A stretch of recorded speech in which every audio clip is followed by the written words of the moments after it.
Hier sitzen, einfach einmal nichts tun. Allein das ist ja ein Traum. Er kommt halt so selten dazu. Oder? Zum Beispiel, weil es der Job nicht zulässt. Apropos, mein Traumjob war früher Hubschrauberpilot. Aber Träume ändern sich und nicht alle werden wahr. Aber wie wird aus einem Traum Realität? Und wie geht das, dass sie nicht platzen? Wie wird ein Traum zum Traum? Ein Ultraläufer. Er ist sein Leben lang gelaufen. Und mit über 60 erfüllt er sich seinen Traum. Was magst du mit 66? Das war so die Vorstellung. Und dann bin ich auf diese Route 66 gekommen. Route 66 mit 66 in 66 Tagen. Der Mann hat eine Vision. Von einem Sehnsuchtsort träumen die beiden. Und scheitern fast. Wir haben zu groß gesetzt, zu groß geträumt. Ich habe echt aufgegeben. Ja. Und ich habe dann halt einfach stoisch weitergemacht. Brauchen Träume also Mut? Er hat was Neues gewagt. Für sich und für andere. Da war ich dann wirklich so voll davon überzeugt, komme was wolle, das muss ich jetzt probieren auf jeden Fall. Es gibt ja zwei Arten von Träumen. Die in der Nacht und die großen fürs Leben. Fangen wir mal mit denen an. Mich interessiert, wie kommt man überhaupt auf die? Und wie setzt man sie um? In Zeil am Main in Unterfranken treffe ich einen Mann, dessen Leidenschaft ist das Laufen. Er ist 2024 66 geworden und hat sich gesagt, zu der Schnapszahl erfülle ich mir meinen ganz großen Traum. Hubert Kahl, Ultraläufer. Seit über 40 Jahren sammelt er Kilometer. Er hat sogar seinen Beruf gewechselt. Vom Druckfahnenhersteller zum Lauftherapeuten. Heute hat er mich zu einem für ihn besonderen Ort bestellt. Hier fing alles an. Da hat es angefangen. Meine ersten beiden Laufkilometer, 1983 im September. Da bin ich da hoch, habe die 2 Kilometer absolviert, habe keine Ahnung gehabt, wie man richtig läuft. War fix und alle, wie ich wieder im Ziel war. Dass das Laufen sein Leben bestimmen wird, hat der damals 25-Jährige zu dem Zeitpunkt noch nicht geahnt. Aber er hat schnell Feuer gefangen und sich gleich mal Großes vorgenommen. Einen Marathon. Und das habe ich dann auch umgesetzt. Das Halbjahr später, dann April 1984, München-Marathon. Unvergesslich, gut drauf hin trainiert, durchkommen, happy, ins Hofbräuhaus danach. War jetzt auch mein Traum, ehrlich gesagt. Ja. Ich hatte mir das vorher sparen. Aber wann hast du gemerkt, dass das Laufen für dich, ich sage jetzt einmal so platt, ein Traum ist? Das hat mir unheimlich gut getan. Das habe ich schon nach 2, 3, 4 Wochen habe ich gemerkt, boah, das Laufen bringt was. Und habe mich wohler gefühlt. Hättest du einmal gedacht, dass das so ist? Dass man sich einen Traum so ausleben kann? Nee, ich habe es dann schon schnell gespürt, aber gedacht habe ich das nie, dass das sich so entwickelt. Der erste Marathon war also nur der Anfang. Hubert hat größer gedacht, hat Ultraläufe absolviert, also Strecken viel länger als 42 Kilometer. Hubert hat seine Ziele erreicht, im wahrsten Sinne des Wortes. Und das hole ich mir zu. Wo sind wir jetzt? Das ist die Werkstatt. Mit meiner Läuferband. 41 Jahre.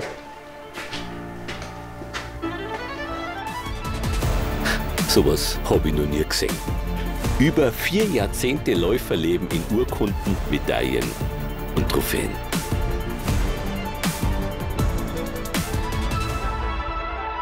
Wo fängt es an? Wo hört es auf? Der Start war eigentlich die Spartathlon-Leiter von 1992. Mit dem Kranz, den ich damals bekommen habe. Die sprüht mir immer mit Haarspray ein, damit sie halten. Eine Reportage über einen Ultralauf lässt ihn nicht mehr los. 246 Kilometer. Der Legende nach ist 490 vor Christus ein Bote von Athen nach Sparta gelaufen. Von 7 Uhr morgens bis 7 Uhr abends am nächsten Tag. Daher darf ein Spartathlon nicht mehr als 36 Stunden dauern. Und dann geht es immer so durch die ganzen Jahre. Und dann habe ich alles andere mit angebastelt, weil man gedacht, gut, jetzt die Genehmigung habe ich gekriegt, dass ich die Wand nutze von der Frau. Jetzt mache ich das andere Zeug auch noch mit ran, was ich so alles erlebt habe. Ja, du sprichst jetzt über die Wand und wie schwierig das war, dass du die Dinger da hier hängst. Ja. Für mich war es schon schwierig, überhaupt einen Spartathlon zu laufen. Wie viel bist du gelaufen? 25. Das Ende ist da hinten. 25 mal 246 Kilometer. Da müsste ich ja 243 Jahre alt werden, damit ich das überhaupt mit Gehen zusammenbringe in meinem Leben. 25 Mal erfolgreich einen Spartathlon gelaufen. In 31 Jahren. Damit ist er weltweit Rekordhalter. Doch mit über 60, da fasst der Hubert einen ganz besonderen Plan. Dann habe ich erst mal Abstand genommen vom Spartathlon und habe mich dann mit meinem nächsten Traum beschäftigt, der seit 6 Jahren in meinem Kopf schwirrt. Was? Die Route 66. Fahren, Moped. Nee, ich mag sie ja meistens ein wenig anders und bin halt gelaufen. Was magst du mit 66? Das war so die Vorstellung. Und dann bin ich auf diese Route 66 gekommen und habe dann mal geplant, wie lang ist denn die? Ja, 3900 Kilometer. Läuft man ja, was braucht man? Ja, man braucht 4 ungefähr Tage. 60 Kilometer am Tag, um in 66 Tagen anzukommen, weil die Konstellation war ja, in dem Jahr zu laufen, wo ich 66 wäre. Route 66 mit 66 In 66 Tagen. Respekt. Der Hubert hat was Spannendes gesagt. Er hat geplant. Und nicht nur das. Er hat jeden gelaufenen Kilometer in einer Tabelle festgehalten. 199.720 sind es bis jetzt. Da steckt natürlich viel hartes Training drin. Also man muss für seine Träume auch kämpfen. Absolut. So. Ja. Vom 27. März bis 31. Mai 2024 läuft Hubert die Route 66. Von Chicago nach Los Angeles. 3.900 Kilometer, 18.000 Höhenmeter, Temperaturen zwischen 2 und 38 Grad Celsius. Sein großer Lebenstraum in Zahlen. Strategisch vorbereitet. Was hast du dir vorgenommen, wenn du den Moment erlebst, wenn du ankommst? Eins war klar, es gibt ja dieses Schild, das muss ich berühren. End of a Trail, Route 66, End of a Trail. Und das war für mich dann eigentlich das Ende. Das war schön. Und ich wollte mit den Enkeln, die sind ja dazugekommen die letzten 2 Wochen, und habe gesagt, wenn ich dann im Ziel bin, dann will ich mit euch ins Riesenrad. Und das waren schon immer diese Sachen, die ich im Kopf gehabt habe. Das heißt, da hast du dich immer hingedacht. Ja. Immer hingewünscht, immer hingeträumt. Ja. Das möchte ich, das, Ja. wenn ich da bin, das.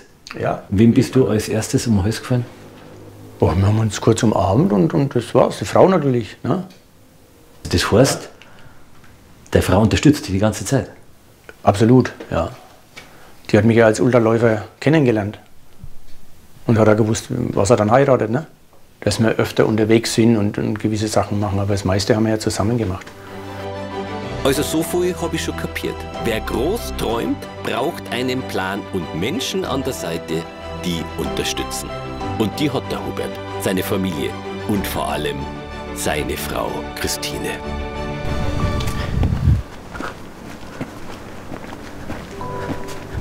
Das sind so Schrebergärten, oder wie? Ja, das ganze Gebiet da in Zeil, ne? Und das ist unser Reich. Das gehört euch. Christine? Ja? Ich schick dir mal den Max Rinder. Ja? Und ich gehe jetzt zum Umziehen für meine Trainingseinheit. Und ich gehe zu deiner Frau. Gehst du mal zu meiner Frau. So mache ich das. Bis später. Ja. Christine. Ja, hallo. Servus. Servus. Schöner Garten. Ja, Was tust du? sich. Du, ich tue gerade Brennnesselsamen ernten. Guck mal, wie schön die sind. Kannst du da mal probieren, wie das schmeckt? Oder lieber nicht? Hast du? Freilich, Ha? probier, Schon, klar. ne? Logo. Ja, Einfach nein, oder wie? hat ein wenig einen nussigen Geschmack. Bei Erschöpfungszuständen wirkt es auch ganz gut. Also ist ein super Food. Wir brauchen nicht unbedingt Sachen, wo nicht bei uns wachsen. Aber bei uns wächst die Brennnessel und dann nutzen wir die auch ganz gern. Erschöpfungszustände, Superfood, das sind ja alles ganz gute Argumente, mit denen ja der Mo, glaube ich, gut was anfangen kann, oder? Ja, ja. Christine hat ihren Mann immer unterstützt. Und der Garten, das ist ihr Traum.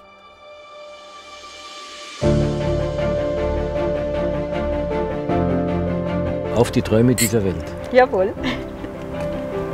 Anstoßen mit einem Glas Brennnesselsud. Christine und Hubert nennen das hier ihren Kraftgarten. Nicht nur physisch dank des fränkischen Superfoods, sondern auch psychisch tanken sie hier auf.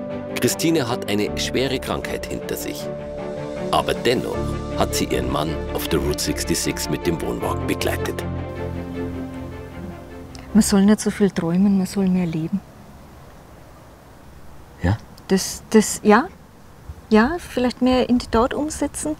Und das war mir jetzt auch wichtig, dass der Hubert das jetzt zum Beispiel gemacht hat. Dass es halt dann auch durchzieht, weil das schon so jahrelang geplant ist oder geträumt war. Und jetzt haben wir es halt umgesetzt, miteinander. Besser kann man es nicht sagen. Seinen großen Traum auf der Route 66 hat sich der Hubert erfüllt. Aber am Ende ist der noch lange nicht. Ein sportliches Ziel hat er noch. 4 Wochen nach unserem Dreh ist es soweit. Und das Kilometerzählen hat sich gelohnt. Alle sind dabei, als er die 200.000 Kilometer voll macht. 5-mal um die Welt ist er nun in 41 Jahren gelaufen. Jetzt hat er vor allem noch einen Lebenstraum. Gesundheit und viele glückliche Jahre mit seiner Frau. Die meisten Deutschen träumen laut einer Studie von Gesundheit, gefolgt von Freiheit und Familie. Da hat der Hubert viel richtig gemacht. Und ich will mir das alles mal genauer erklären lassen. Was sind Träume? Die im Schlaf und die fürs Leben. Kehren die zusammen? Aristoteles sagt, Träume sind das Vorstellungsvermögen der Seele. In Holzkirchen, südlich von München, treffe ich genau den richtigen Mann für solche Fragen. Er sagt, der Traum ist die Security unserer Seele. Seit Jahren beschäftigt sich Dr. Karl Werner Erhard, Diplompsychologe und Psychoanalytiker, mit der Traumanalyse. Also, wenn der mir nicht helfen kann, wer dann? Der Traum. Das kann jetzt was sein, was ich so als Vision habe. Das möchte ich gerne mal haben. Das wäre ein Traum, so, ganz real. Ja. Und es kann aber auch in der Nacht der Traum sein. Ja, es sind 2 völlig verschiedene Kapitel, wovon ich träume. Das sind ja Dinge, die mir gut tun, die ich irgendwann erreichen will. Tagtraum. Tagtraum. So. Dahinter stecken bestimmte Bedürfnisse, bestimmte Werte. Dann wird vielleicht in diesem Traum in der Nacht genau auf dieses Bedürfnis Wert gelegt. Gut, zwischen den Träumen am Tag und denen in der Nacht kann es also eine Brücke geben. Aber wie genau bauen wir uns die? Nachts, wenn ich schlafe, Bewusstsein ausgeschaltet. Dann findet statt, dass das Unterbewusstsein alles, was am Tag reingekommen ist, an neuen Erkenntnissen, an neuen Erfahrungen, an Widersprüchen, an Erstaunen, das wird in die verschiedenen Ordner verschoben und davon merkt man nichts. So, wenn jetzt es Dinge gibt, die ich heute erlebt habe, die nicht übereinstimmen mit meinen bisherigen Lebenserfahrungen, mit meinen Lebenszielen, dann wird das auch verarbeitet und es kommt zu Lösungen, zu neuen kreativen Lösungen. Ach, das ist ja spannend. Heiß. Weil wir sozusagen, wir wissen schon, was uns gut tut, was uns fehlt. Wir können es manchmal nicht formulieren, weil wir es nicht gelernt haben, aber das Unterbewusstsein hilft uns, das ins Bewusstsein zu kriegen. So ist es. Der Traum tut dir gut. Der will dir etwas Gutes. Der hilft dir, Dinge zu erkennen, die bisher nicht voll im Fokus waren. Der Körper ist schon raffiniert, oder? Das Unterbewusstsein ist genial. Wenn ich aufwache nach einem Traum, Ja. kann ich ihn mir merken. Oder dann weiß ich noch, was ich geträumt habe. Also der ganz klar ist, sozusagen ein Klartraum, Ja? den sollte man idealerweise aufschreiben. Die anderen, die wieder weg sind, und was habe ich von Schwan geträumt, die kann man vergessen. Weil das waren Bearbeitungsversuche von Widersprüchen. Wo merke ich genau da den Unterschied? Wenn er ganz klar ist und ich ihn wiederholen kann oder ich ihn noch 2 Tage danach wiederholen kann oder sogar noch nach einem Jahr wiederholen kann, dann ist er bedeutsam. Das ist der 5-Sterne-Traum. Das ist der 5-Sterne-Traum. Unser Unterbewusstsein will uns also was sagen. Und wenn wir uns das merken können, sollten wir diese 5-Sterne-Träume ernst nehmen. Und einmal auswerten. Probieren wir es aus. Ich habe nämlich vor kurzem einen sehr klaren Traum gehabt. So. Was der mal? Traumanalyse. Bewertester Leitfaden zum Aufarbeiten von Träumen. Ja. Bewertester? Gibt es mehrere? Es gibt viele. Aber der ist so pragmatisch, dass immer was rauskommt und dass es wenig mit Fantasien und Fremdbestimmungen zu tun hat. Weil nur der Träumende selber darf auswerten. Ach so. Ich bin immer nur Traumauswertungsassistent. Ich habe was geträumt. Ein Berg. Ich musste mich über diesen Berg nach oben schlagen. Hab aber oben eigentlich erst entdeckt, dass dieser Berg hinten eine Treppe hat in einen Eingang hinein. Und da bin ich reingegangen und habe da eigentlich erst entdeckt, dass es eine Bunkeranlage ist. So, war ich drin, okay. Bunkeranlage, geschützter Raum, dicke Wände, Loch zum Rausschauen. Und wie ich so rausschaue, merke ich, dass ich nicht in einem Berg sitze, sondern in einem Hubschrauber. Das heißt, ich konnte, warum auch immer, mit diesem Steuerknüppel, der da war, diesen Berg fliegen. Ich konnte abheben damit und bin in Frankreich auf einer Straße gelandet. Also Hubschrauberfliegen ist von mir schon immer ein Traum. Wollte immer Hubschrauberpilot werden. Das war der Traum. Das war mein Traum. Bitte betiteln Sie den Traum in einem Satz. Berge versetzen. In einem Wort? Freiheit. Das haben wir schon 2 Hinweise. Und was könnte dieser Bunker, der fliegende Bunker, bedeuten? Große Freiheit im geschützten Raum bewegen. Geschützter Raum und aktuelle Lebenssituation. Ist da irgendwo was ungeschützt? Muss da was beschützt werden? Das ist die Frage, die ich mir jetzt stellen müsste. Anhand des Leitfadens ginge mir jetzt einmal meinen Traum durch. Es sind 13 Fragen, wie zum Beispiel, auf welche Weise fügt sich dieser Traum in mein augenblickliches Leben? Oder könnte er etwas über mein Leben sagen, was ich sonst möglicherweise übersehen würde? Also so spontan muss ich da passen. Aber das kennt der Psychologe.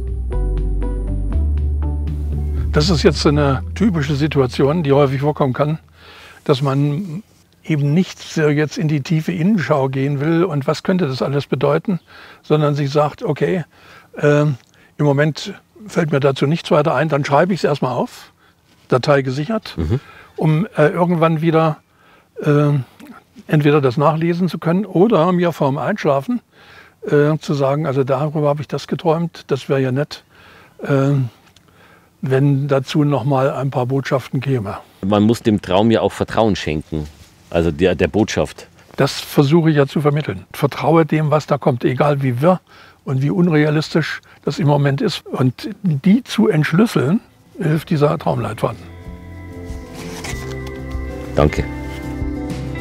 Das Gespräch mit Karl Werner Erhardt zeigt mir, nicht jeder, aber mancher Traum in der Nacht kann mir eine Botschaft schicken. Und es kann sich lohnen, sich mit seinen Träumen auseinanderzusetzen.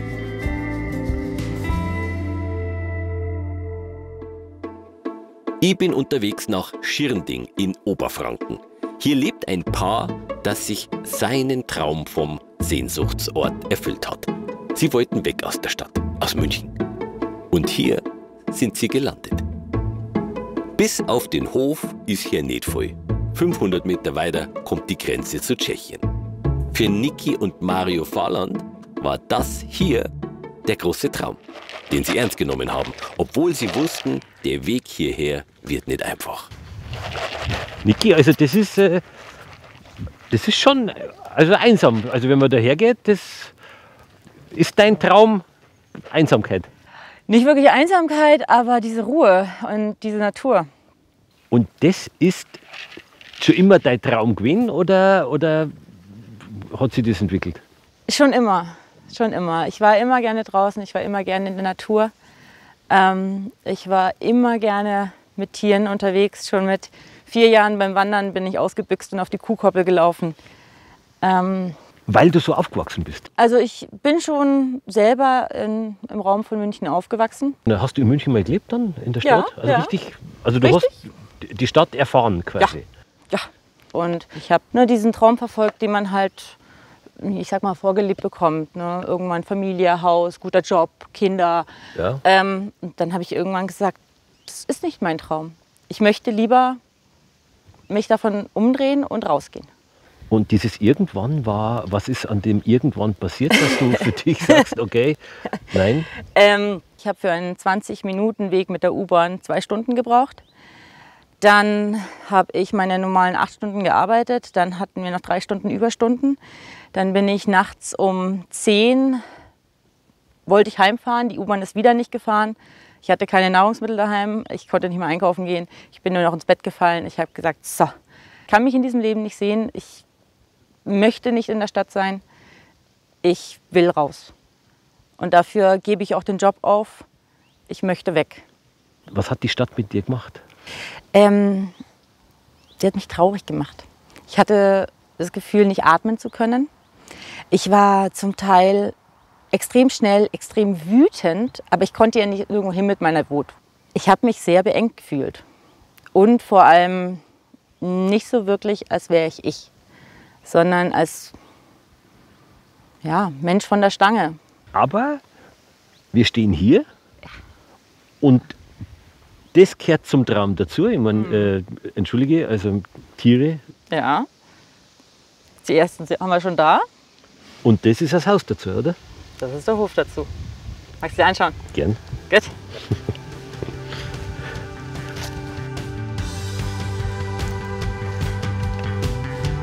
Sie träumen von einem Leben auf dem Land. Ja, 7 Jahre hat es gedauert, bis sie ihren Hof finden. Vom Traumobjekt hatten sie aber klare Vorstellungen. Platz für Tiere, auch für ihre 2 Hunde. In Bayern sollte es liegen und gutes Internet haben, um von dort aus arbeiten zu können. Seit 2 Jahren ist das nun ihr neues Zuhause. Über 150 Jahre alt, 2000 Quadratmeter Gebäudefläche und 13.000 Quadratmeter Grund. Es ist ja auch voll Arbeit, also Ja, ich meine, oder? Für den Traum. Habt ihr das so übernommen? Na, das war schon ein bisschen wilder.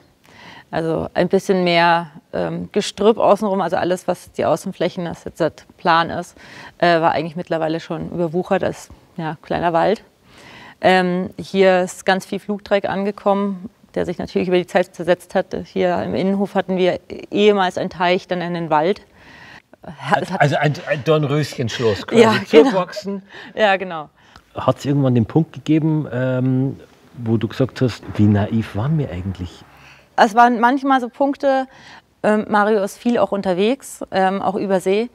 Und da sind manchmal so Punkte gewesen, er ist eine Woche weg und ich hatte meine To-Dos für die Woche, die Tiere versorgt und dann abends Feierabend gehabt. Aber dann war auch immer der Punkt so, und jetzt saß ich hier alleine und mein Mann weg, die Freunde zu Hause, die Familie zu Hause. So schön wie es ist, aber da erschlägt es einen manchmal schon mit der Größe. Oder war am Anfang so. Und ja, Stück für Stück habe ich aber auch hier mehr Anschluss gefunden. Aber es war nie der Punkt, wo du gesagt hast, ich muss wieder zurück in das Alte, weil jetzt weiß ich, dass das ein rechter Schmarrn ist. Nee. Der Traum lebt. Ja, auf jeden Fall.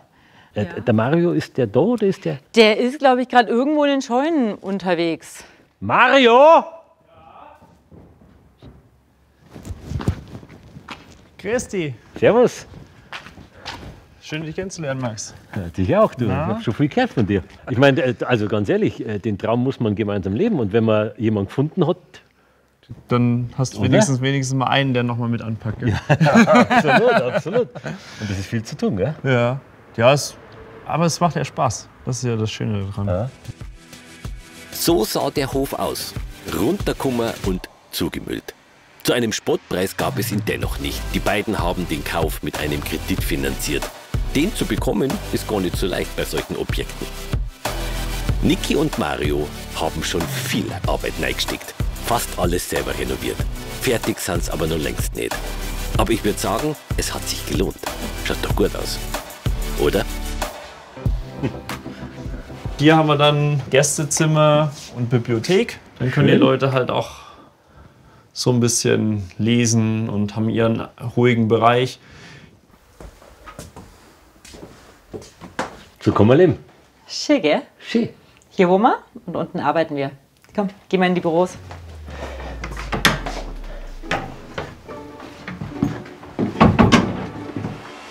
Und im Büro prangt ganz groß an der Wand eine To-Do-Liste. Systematisch gehen die beiden das an. Erinnert mich irgendwie an den Hubert Karl. Hinter der Erfüllung großer Träume scheint eine konsequente Planung zu stecken. Verstehe. To-do und geschafft quasi. Genau. Also das ist meine Organisation. Ich bin recht leicht ablenkbar und ich habe die Sachen ganz gern aufgeschrieben. Außerdem ist es psychologisch sehr gut, wenn man etwas abhaken kann und es dann nicht einfach nur verschwindet, sondern man von Zeit zu Zeit auch mal seine grünen Haken einfach anschaut und sagt, ich habe noch so viel zu tun, aber ich habe schon so viel getan. Niki und Mario sind also angekommen an ihrem Traumort. Das ging nicht schnell und war nicht immer einfach. Aber nach 7 Jahren das Objekt gefunden und Punktlandung und alles, ne? So leicht war es leider nicht, nein. Für mich war es sehr anstrengend, weil ich habe mir was angeschaut und dachte mir, oh ja, wunderbar, und schau mal hier. Schon wieder so ein bisschen Höhenflug habe ich bekommen. Und jedes Mal war es aber ja, eine Niete. Zwischen unterirdisch und nicht unseres war alles dabei. Die Erkenntnisträume können auch platzen. Und für mich war, so wie für wahrscheinlich viele Leute, einfach auch die Corona-Pandemie recht schwierig. Ich habe auch so eine Depression bekommen und habe total die Hoffnung fallen lassen. Ich habe gesagt, das wird im Leben nichts mehr. Wir haben zu groß gesetzt, zu groß geträumt. Ich habe echt aufgegeben. Ja. Und ich habe dann halt einfach stoisch weitergemacht und dann ist eben der Hof aufgepoppt. Eine glückliche Partnerschaft. Das steht in Umfragen ganz oben auf der Wunschliste der Deutschen. Und dafür muss man sich unterstützen. Der Mario ist nicht nur mitgegangen, er war immer voll dabei. Habt ihr das verstanden, dass ihr in eurem Traum lebt? Ja. Wisst ihr das? Ja. Oder verliert sich sowas? Manchmal verliert sich vielleicht mit ein bisschen viel Arbeit, Ja. aber vor allem, also ich liebe diese Momente nach Feierabend, wenn ich mich dann in den Innenhof hocke, noch ein Bierchen aufmache und wie diese Anspannung abfällt. Ja. Und da merke ich es auch immer wieder, genau das ist das auch, was wir wollten. Ne? Selbst dieses Arbeiten wird dann halt schon so ein bisschen, das ist dann schon so der Traum, weil du kannst halt einfach Dinge machen. Ne? Du kannst halt Dinge erschaffen, du kannst halt irgendwie was machen, was halt nicht dein Alltag ist. Apropos Arbeiten, ich bin ja da, ich bin jetzt auch schon aufgestanden. Soll ich was helfen? Ja. Klar, gerne. Wir haben immer was zu tun. Da lang? Ja. Ja.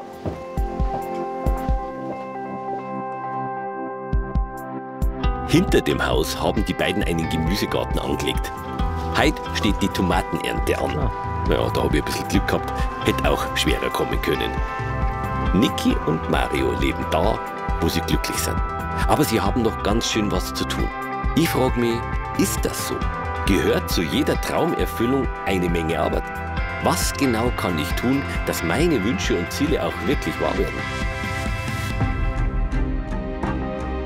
Traumexperte Dr. Karl Werner Erhard ist auch Mentalcoach und hilft genau bei solchen Fragen.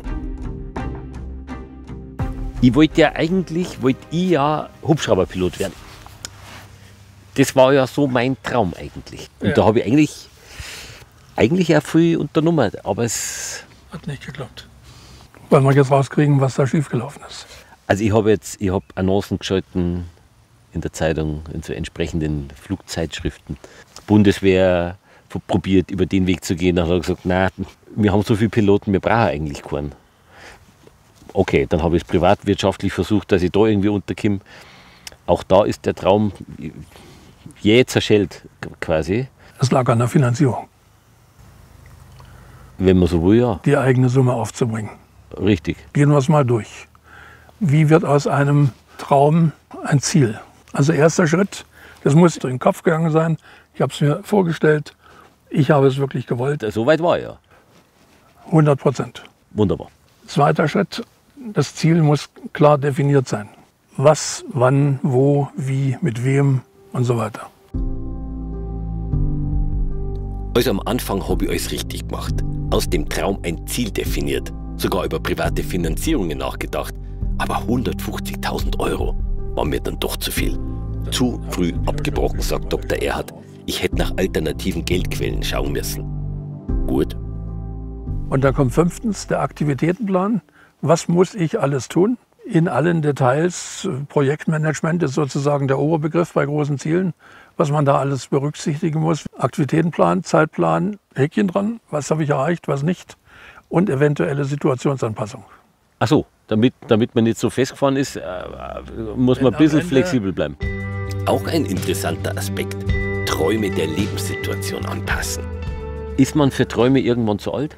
Nein, Träumen bringt einen in ein wohliges Gefühl. 7 Glückshormone, körpereigene Drogen, Endorphine, Beta-Endorphine, Serotonin, Dopamin. Das ist ja altersunabhängig, oder? Das ist viel und vor allen Dingen sind körpereigene Drogen. Ich muss die nicht kaufen auf dem Schwarzmarkt und ich muss nicht kriminell werden. Quasi ein Traum. Okay, gut. Träumen tut uns gut. Wünsche, Träume, Sehnsüchte sind daher wichtig. Und wie fühlt sich der letzte Schritt an? Die Erfüllung des Traums.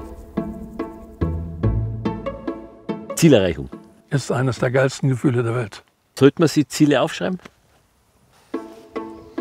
An die Arbeit. Für mich? Ja. Erste Seite, alle Wünsche, Träume, Sehnsüchte aufschreiben, bis hin zum dem letzten Seufzer, Bucketlist genannt. Dann einzeln raussuchen, aus welchen dieser Wünsche, Träume, Sehnsüchte mache ich ein Ziel. Entscheidung, mit was, mit wem, Aktivitätenliste, Ressourcenüberprüfung, Finanzen und so weiter, To-Do-Liste, abarbeiten, erreichen, feiern. Lebensqualität. Ich habe viel gelernt. Wird was draus. Danke. Ich weiß. Und positiv denken gehört wohl auch dazu. Und sich was trauen. Das mit dem Wunschbuch ist gar keine schlechte Idee. Da schreibe ich doch gleich einmal meinen großen Traum rein. Denn zum Träumen ist man nie zu alt, sagt der Experte.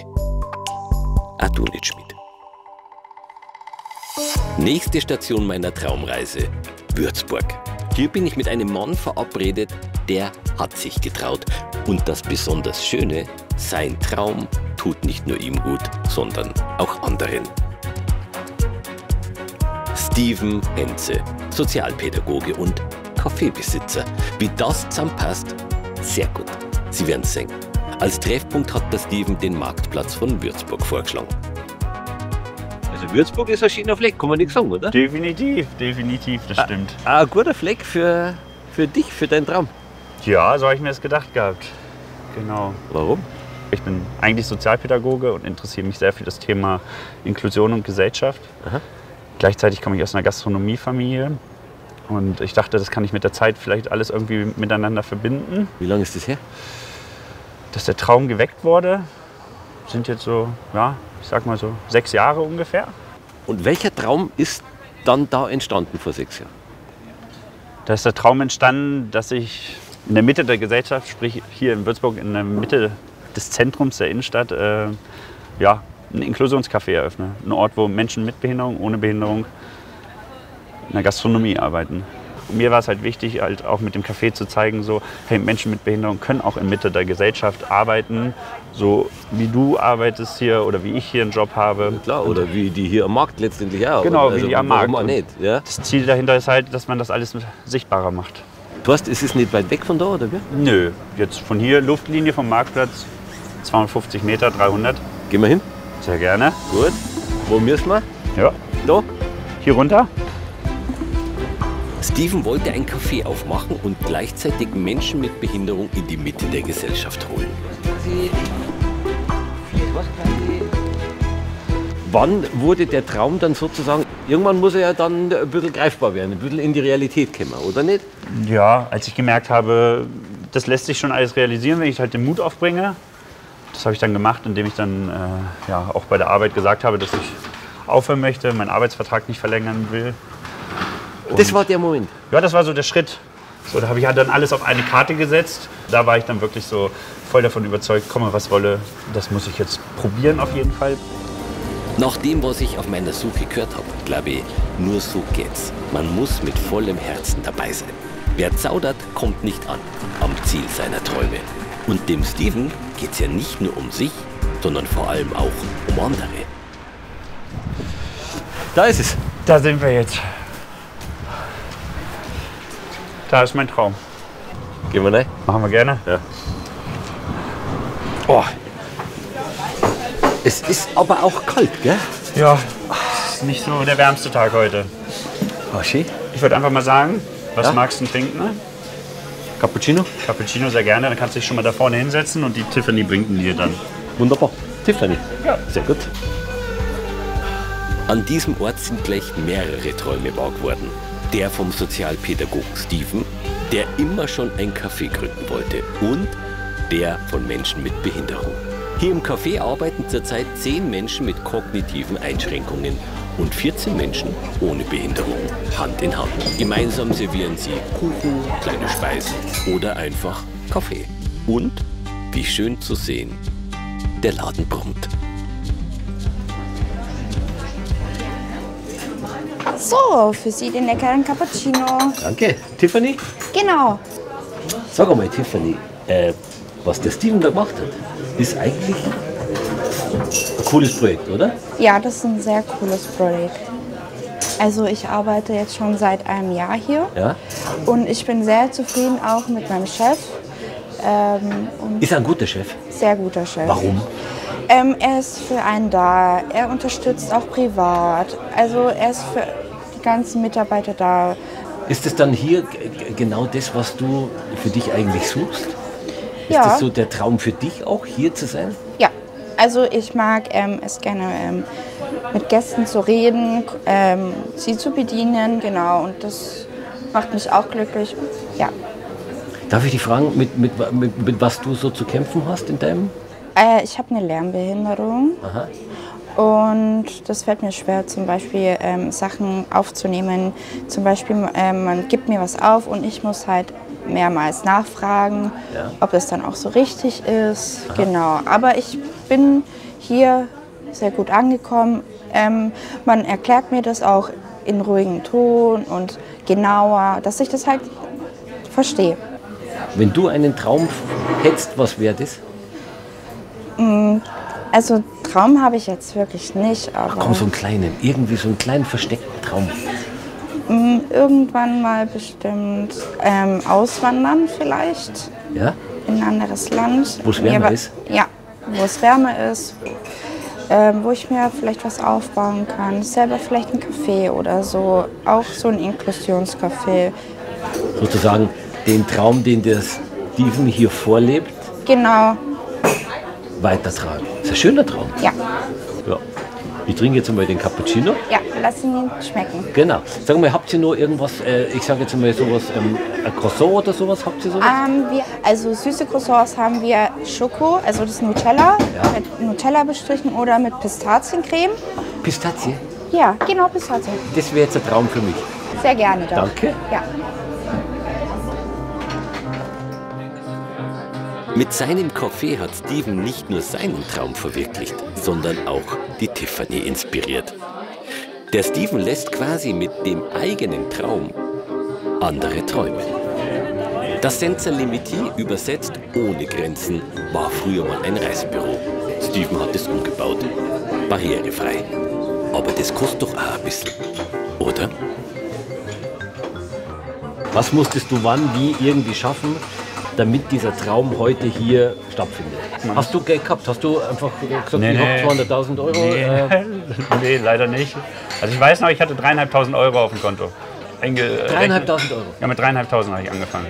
Und am Ende waren es dann 250.000. Und das geht dann nur mit einem großen Crowdfunding, was wir gemacht haben, habe ich dann 35.000 € schon mal gesammelt. Wir haben Aktie Mensch, die sitzt hier mit im Boot. Die hat einen gewissen Teil der Investitionskosten und Personalkosten übernommen. Dann haben wir die Regierung von Unterfranken und 40% Eigenanteil dann noch, den ich dann beschaffen musste.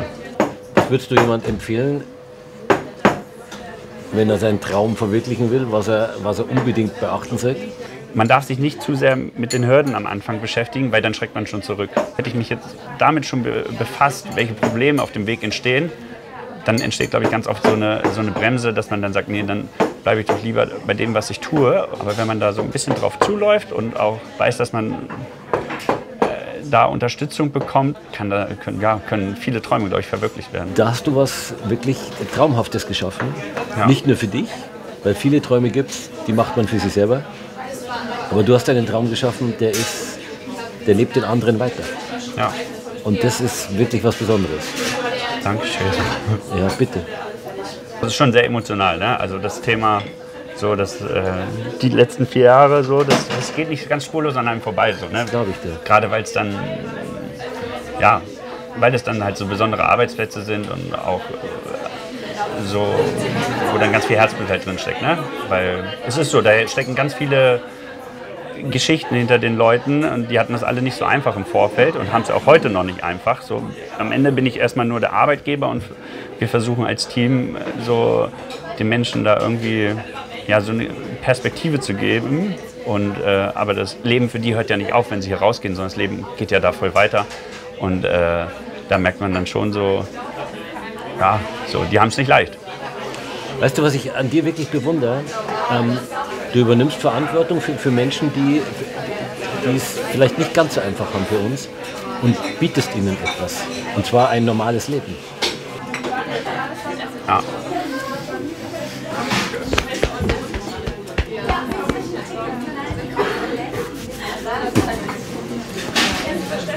Danke. Cool. Auf meiner Suche habe ich ganz viel gelernt über Träume. In der Nacht helfen sie uns nicht nur, uns vom Tag zu erholen, sie können uns auch Hinweise auf unser Leben geben und auf unerfüllte Wünsche und Ziele. Und dann heißt es, mutig sein, einen Plan machen, die Ziele angehen, nie aufgeben. Schon Mahatma Gandhi schrieb, sei du selbst die Veränderung, die du dir wünschst für diese Welt. In diesem Sinne, lassen Sie uns träumen. Habe die Ehre.